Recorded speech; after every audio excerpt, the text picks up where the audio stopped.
aussi que finalement il n'y en a pas eu énormément, puisque c'était surtout de créer, les jeunes voulaient qu'il y ait un coin bar où les parents puissent se poser. Donc il a fallu une cinquantaine de tables, 200 chaises pour que tout le monde puisse être à l'aise. Effectivement il y avait 2 chasses, donc il y avait aussi du temps pour se poser entre les deux. Il y avait aussi mentionné le partenariat qu'il y a eu avec les pâtissiers et l'INT, puisque les pâtissiers, à savoir le buffet de mamie du CAT, la pâtisserie Artigared et la pâtisserie Navarine, nous ont fourni en tout 1800 œufs.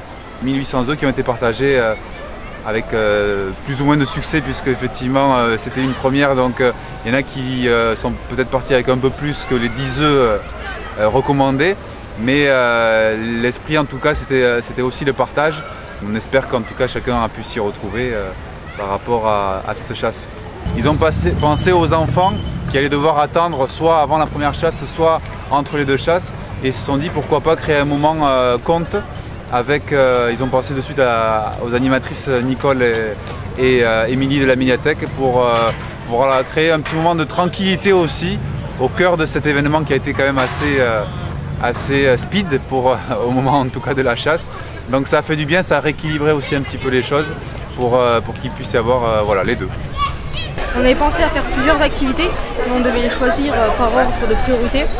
Donc tout de suite, comme la date était très proche, on a pensé à faire une chasse aux œufs au jardin public, étant donné que c'est un endroit assez restreint, au centre de la ville, qui est accessible à peu près tous les enfants. Pour se débrouiller pour avoir les œufs, on a appelé les pâtissiers et surtout l'INT forcément, donc étant donné qu'on a quand même le seul magasin l'INT en France, on en a profité pour les appeler.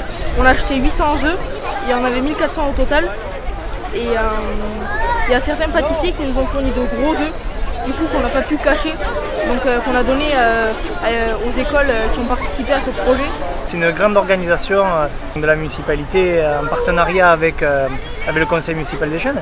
Donc je tiens tout d'abord à les féliciter car c'est un énorme travail. Les cloches ont pu mettre 2000 œufs donc à Oloron dans le jardin public. Une grande réussite, on voit le succès de ce matin, beaucoup d'enfants. Chacun a réussi à avoir au moins un œuf. Je suis très heureux et je tiens à remercier le conseil municipal des jeunes.